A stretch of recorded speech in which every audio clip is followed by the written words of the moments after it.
poids géostratégique qu'a le Rwanda dans cette sous-région.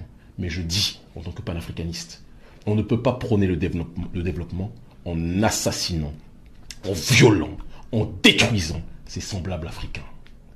Ce que Kagame représente à l'échelle africaine, quand j'entends des prétendus penseurs africains, des prétendus responsables politiques africains chanter les louanges de Kagame en disant que Kagame est un grand, Kagame est un géant, alors que c'est un des plus grands oppresseurs vis-à-vis de son peuple. Il faut voir comment le prolétariat rwandais est traité d'un côté, et il faut voir ce qu'il fait en RDC. Kagame est un cauchemar pour les Africains lucides. Un criminel politique, je le dis et je l'assume. Et j'espère qu'un jour il sera traîné devant les tribunaux pour le chaos qu'il fait opérer actuellement et depuis un certain nombre d'années en RDC. Tant qu'on ne dit pas les choses avec vérité, je sais que je vais risquer des choses en disant ça, mais il faut qu'on ait le courage de le dire. Vous parlez de développement matériel, vous tuez les gens. Qu'est-ce que vous voulez créer? Une société civilisée ou un cimetière? À un moment donné, il faut s'interroger sur la situation que connaît cette région, sans quoi on ne pourra jamais avancer. Un pays qui ne produit pas le coltan, mais qui est le premier exportateur de coltan.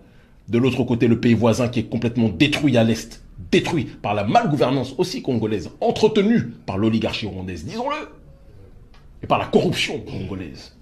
Ces choses-là doivent changer. Le docteur Denis Mukwege, mettons les histoires de prix Nobel à part, doit être soutenu.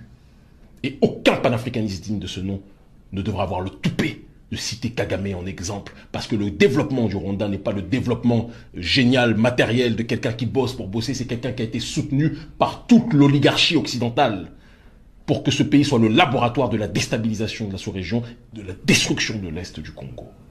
Donc on ne dit pas ces choses, tout le reste c'est de la périphérie argumentative. Je suis désolé de parler avec le cœur, mais il était important de rappeler ces éléments fondamentaux. Monsieur Kémy Séba, on l'aura compris, Monsieur Kagame, loin de là, il n'est pas un saint. Mais au-delà de sa personne, est-ce que cette déstabilisation de l'Est de la RDC, qui est l'un des pays quand même centraux, des pays phares de l'Afrique, ne